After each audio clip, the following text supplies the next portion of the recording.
Oryx Islam. Esprit, pratique et histoire. Avec Shawki Lazar et Khaled Al-Joumaili sur Oryx FM.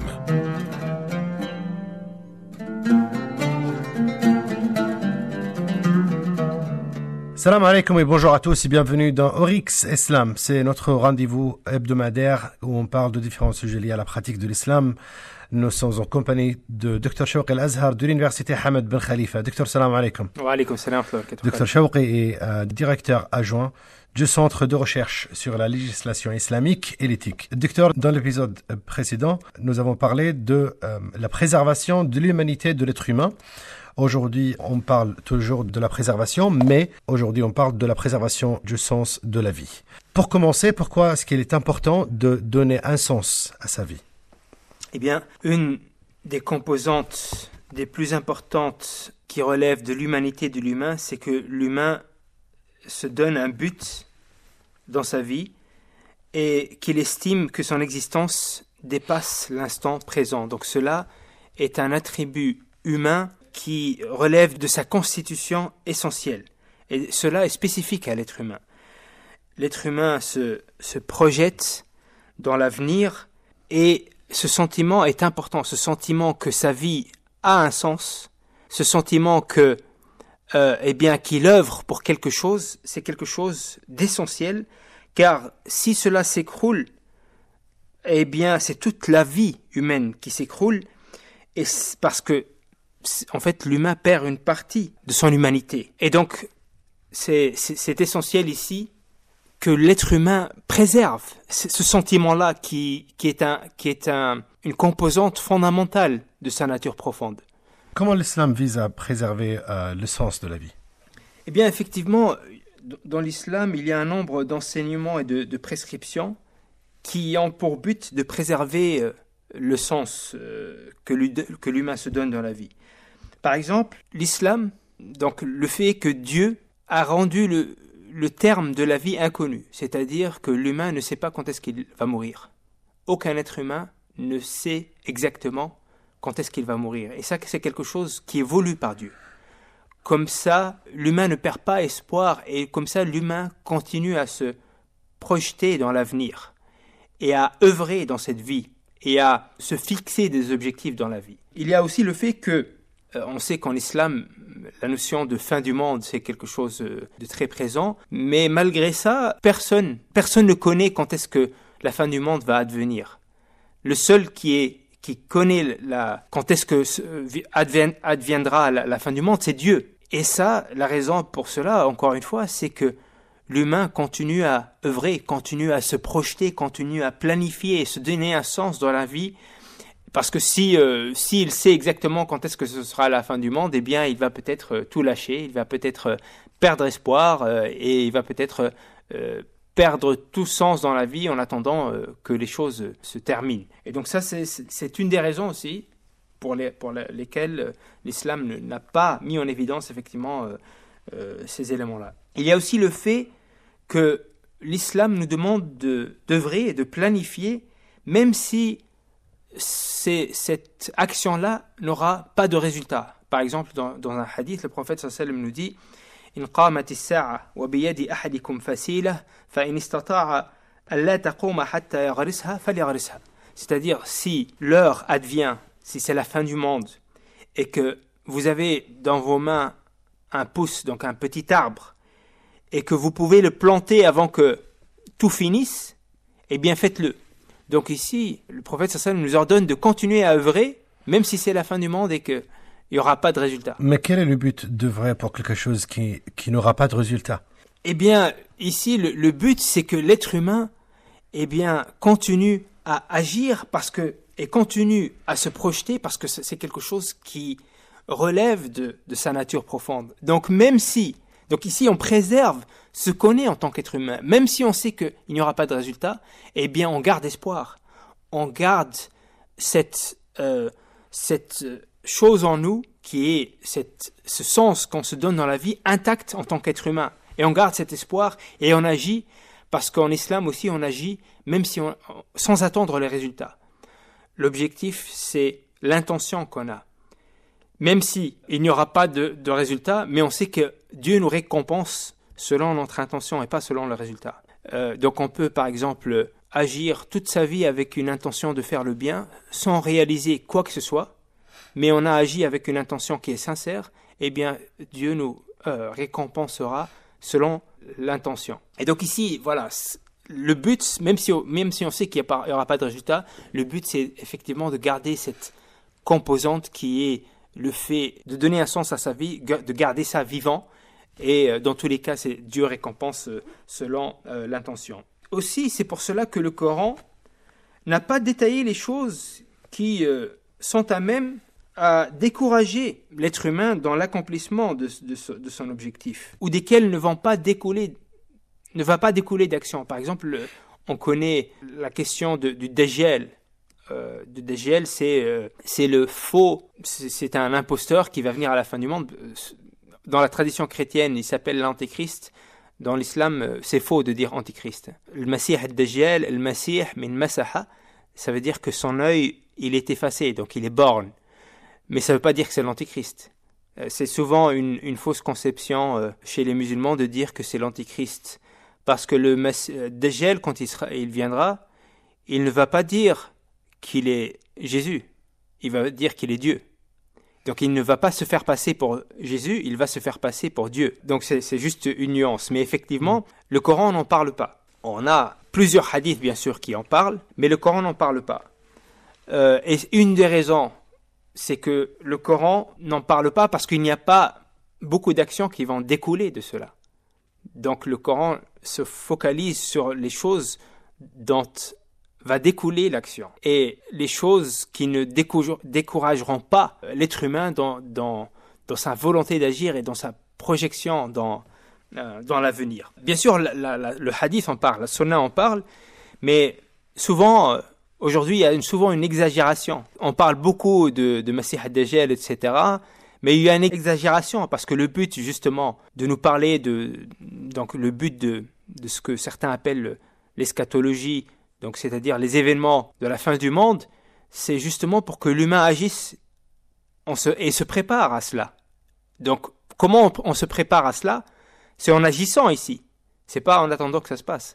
Et donc, c'est pas en créant tout un narratif autour de cela pour se divertir. Le but, c'est d'agir et se projeter effectivement dans l'avenir et se donner un sens dans la vie. Il y a aussi l'interdiction catégorique en islam de désespérer de la clémence et de la miséricorde de Dieu. Allah subhanahu wa ta'ala nous dit dans le Coran: قُلْ يَا عِبَادِيَ الَّذِينَ أَسْرَفُوا عَلَى أَنفُسِهِمْ لَا تَقْنَطُوا مِنْ رَحْمَةِ اللَّهِ إِنَّ اللَّهَ يَغْفِرُ الذُّنُوبَ جَمِيعًا. Dis à mes serviteurs qui se sont fait du tort à eux-mêmes de ne jamais désespérer en la miséricorde de Dieu, car Dieu pardonne tous les péchés. Dieu pardonne tous les péchés sans exception. Tant que l'être humain est vivant, il ne peut pas faire un péché qui est impardonnable. Et en vérité, le plus grand péché ici, ce n'est pas le péché en soi, mais c'est de croire, de désespérer en la miséricorde divine et de croire que Dieu ne pourra pas nous pardonner. Et ça, c'est grave. Pourquoi? Parce que si on croit ça, ça veut dire qu'on perd espoir dans la vie et on perd espoir dans l'accomplissement de notre fonction existentielle. On va plus se projeter dans l'avenir. Notre vie n'aura plus au moins de sens en tout cas. Et ça, c'est plus grave que le péché en lui-même. Et dans un autre verset, Allah subhanahu wa ta'ala nous dit: وَمَنْ يَقْنُطْ مِنْ رَحْمَةِ اللَّهِ إِلَّا الضَّالُّونَ. C'est-à-dire ceux qui désespèrent, ou les seuls qui désespèrent dans la miséricorde de Dieu, c'est les égarés. Donc c'est les égarés. Pourquoi? Parce que il est important de ne pas désespérer en Dieu pour pouvoir continuer de se projeter et d'avoir un sens et de donner un sens de sa vie. Il y a aussi en islam l'obligation d'être optimiste, c'est obligatoire. Al-fa'l ou tafa'ul. Et l'interdiction d'être pessimiste, shu'm, c'est interdit.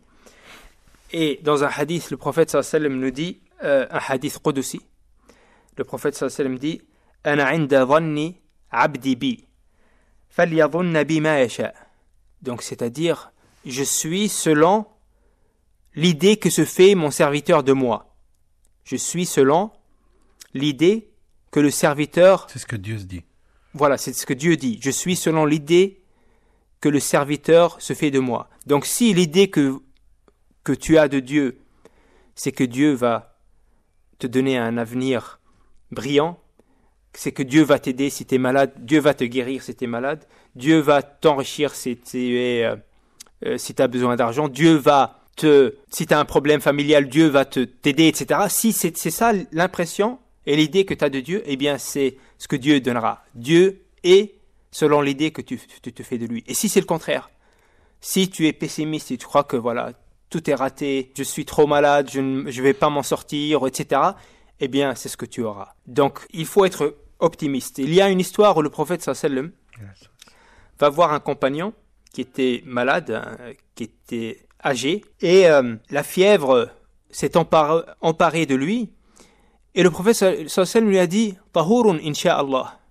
Donc c'est une fièvre purificatrice. Donc c'est-à-dire c'est de l'optimisme. C'est-à-dire cette fièvre, elle va passer. C'est quelque chose qui va te renforcer, qui va te purifier de tes péchés, qui va te rendre plus fort, etc. Et la personne a répondu, mais je ne suis qu'un vieillard et c'est une fièvre qui s'est emparée de moi et qui finira par me tuer. Et le prophète sallallahu alayhi wa sallam, il est dit, alors il sera ainsi. Et le prophète, il est parti et peu après, il est décédé. Peu après, cette personne est décédée. Donc ici, en islam, il est interdit d'être pessimiste. Et il faut avoir une bonne impression de Dieu. Il faut voir les signes de Dieu là où on se trouve. Et il faut être optimiste. Et c'est pour ça que le prophète sallallahu alayhi wa sallam a ordonné le fa'al. Il a dit, il faut être optimiste.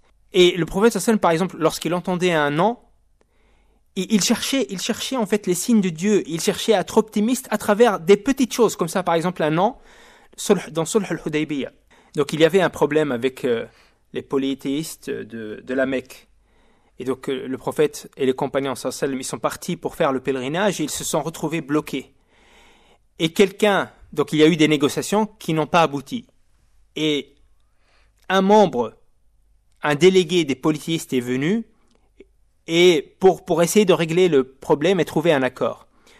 Et lorsque on a annoncé sa venue au prophète sallallahu alayhi wa sallam, il a dit comment il s'appelle.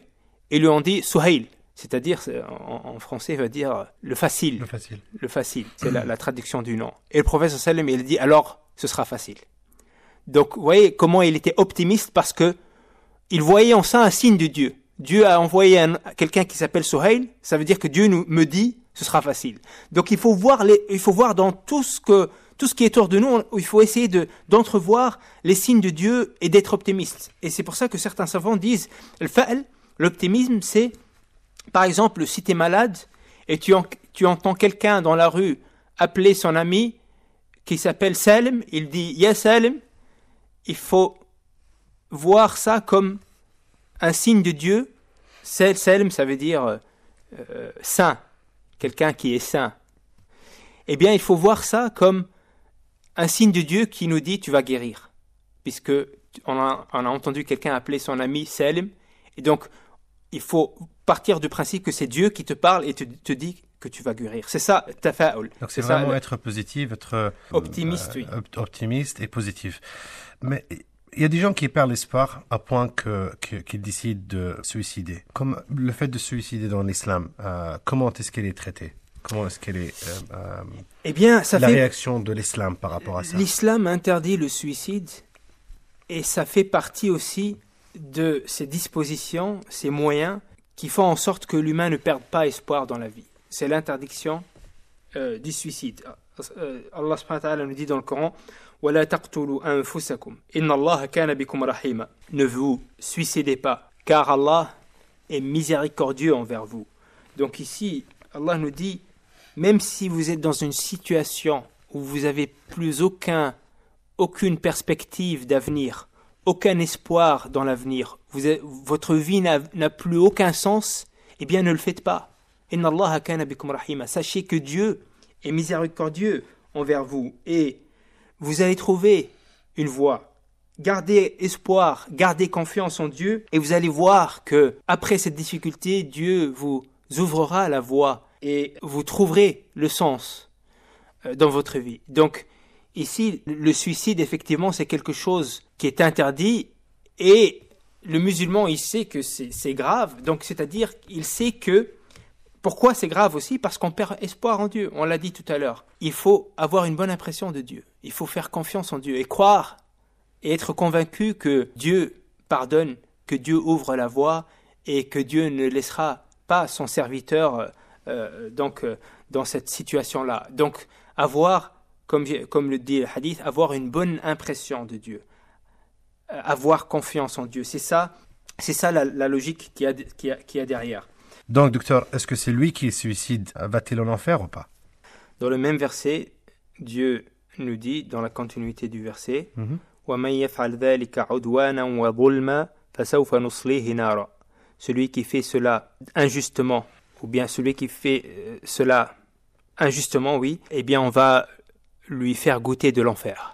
Donc ici, effectivement, Dieu parle de celui qui fait cela de manière injuste. Mais ici, en premier lieu, c'est une menace. C'est-à-dire que si on connaît cette menace-là, on ne va pas le faire. Et on va essayer de garder espoir en Dieu. Mais celui qui le... Et au final, la décision de qui part en enfer ou qui part au paradis, elle revient à Dieu seulement. Personne n'a le droit de se mettre à la place de Dieu et dire un tel va en enfer ou un tel au paradis. Initialement, effectivement, Dieu promet l'enfer à celui qui se suicide, mais après, c'est Dieu qui décide. Et c'est Dieu qui décide si cet acte était injuste, udwanan wa dhulma, ou ce n'était pas le cas, et donc Dieu peut tout pardonner. Dans cette vie, ici-bas, Dieu peut tout pardonner sans exception. Dans l'au-delà, Dieu peut tout pardonner à une exception près, c'est l'exception du shirk, du fait d'associer quelqu'un d'autre avec lui.